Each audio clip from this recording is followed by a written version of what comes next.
ڈرامے کی next episode میں آپ لوگ دیکھیں گے کہ عذرا جس گھر کو جوڑ کر رکھنے کی پوری کوشش کر رہی ہے وہ گھر ایک بار پھر سے ٹوٹنے کی موڑ پر آ چکا ہے۔ عذرا جب اپنی ساس بیبی باجی کو خواب میں دیکھتی ہے کہ بیبی باجی نے عذرا سے کہا ہے کہ وہ گھر کو جوڑ کر رکھیں تو فیصلہ کرتی ہے عذرا کے گھر میں نعت خوانی کی جائے گی، سب کو اکٹھا کرتی ہے اور قرآن خوانی کرواتی ہے۔ قرآن خوانی کے دوران سائرہ موقع کا فائدہ اٹھانے کی کوشش کرتی ہے اور جاتی ہے اسما کے پاس جا کر کہتی ہے کہ قرآن خوانی کے بعد ہم لوگ ماموں اور ممانی کی قبر پر جائیں گے، تم ایسا کیوں نہیں کرتی کہ تم جا کر جمال سے کہو وہ ہمیں ماموں اور ممانی کی قبر پر لے جائے گا۔ اور یہ بات عذرا پیچھے سے کھڑی ہو کر سن لیتی ہے اور بے حد غصے میں آ جاتی ہے، کہتی ہے عذرا کہ یہ سائرہ نامی چڑیل باز نہیں آئے گی، لگتا ہے کہ مجھے ہی اسے باز کرنا پڑے گا۔ وہیں پر دوسری طرف ولید جو کہ غلط کاموں میں پڑ چکا ہے راتوں کو جاتا ہے کلب میں بلیئرڈ کھیلنے کے لیے، وہیں پر اس کی کچھ لڑکوں کے ساتھ لڑائی ہو جاتی ہے اور دوسری طرف سمن جو کہ عاشق کے کہنے پر خود کو بے حد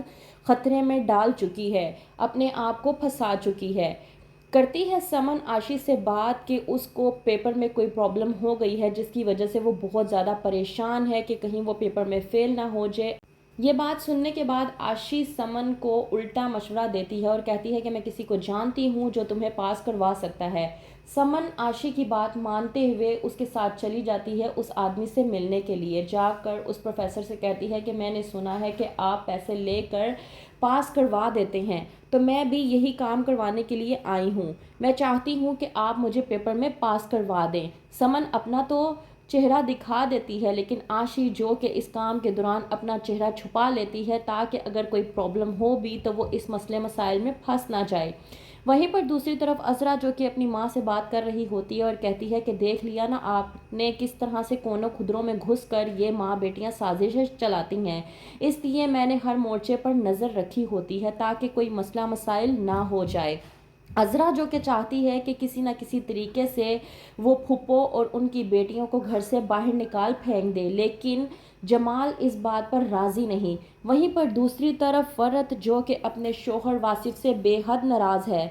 فرت کا دماغ رضوانہ نے پوری طرح سے خراب کر دیا ہے، یہ کہہ کر کہ مرد بے وفا ہوتے ہیں، وہ کسی بھی وقت عورت کو چھوڑ کر جا سکتے ہیں، خاص طور پر تب جب ایک عورت مرد کو بچہ نہیں دے سکتی۔ یہی باتیں فرت کے دل و دماغ میں اس حد تک سوار ہو چکی ہیں کہ وہ واصف کی کوئی بھی بات سننے کو تیار نہیں۔ واصف جو کہ آ کر فرت کے پاس بیٹھنے کی کوشش کرتا ہے، اس سے دو چار باتیں کرنے کی کوشش کرتا ہے، لیکن فرت واصف پر غصہ ہو جاتی ہے اور کہتی ہے کہ تم مجھے بس اس بات کا جواب دو کہ کل تم دکان پر تھے یا نہیں۔ یہ بات سننے کے بعد واصف کو اس حد تک غصہ آتا ہے کہ وہ فرت پر بھڑک اٹھتا ہے اور کہتا ہے کہ میں تمہارے پاس یہاں پر بات کرنے آیا تھا، تمہارے ساتھ وقت گزارنے آیا تھا، لیکن یہ تم کس طرح کی باتیں میرے ساتھ لے کر بیٹھ گئی ہو۔ فرت جو کہ غصے میں ہوتی ہے کہتی ہے واصف سے کہ مجھے میری بات کا جواب ہاں یا نہ میں دو۔ اس بات پر جب واصف بھڑک اٹھتا ہے تو کہتا ہے کہ تم کیا ہیڈ منسٹر لگی ہوئی ہو جو میں تمہیں بتا کر یا تم سے اجازت لے کر جاؤں جہاں پر بھی جانا ہو۔ تو یہ بات سننے کے بعد فرت کا شک یقین میں تبدیل ہو جاتا ہے، وہ واصف پر بھڑکتی ہے اور کہتی ہے کہ میں ہیڈ منسٹر نہ صحیح لیکن تمہاری بیوی ہوں اور میرا حق بنتا ہے کہ مجھے معلوم ہو کہ تم آخرکار کہاں پر ہو اور کیا کر رہے ہو، تم صاف صاف مجھے بتاؤ تم آخرکار کرنا کیا چاہ رہے ہو، کہیں تم مجھے دھوکہ تو نہیں دے رہے۔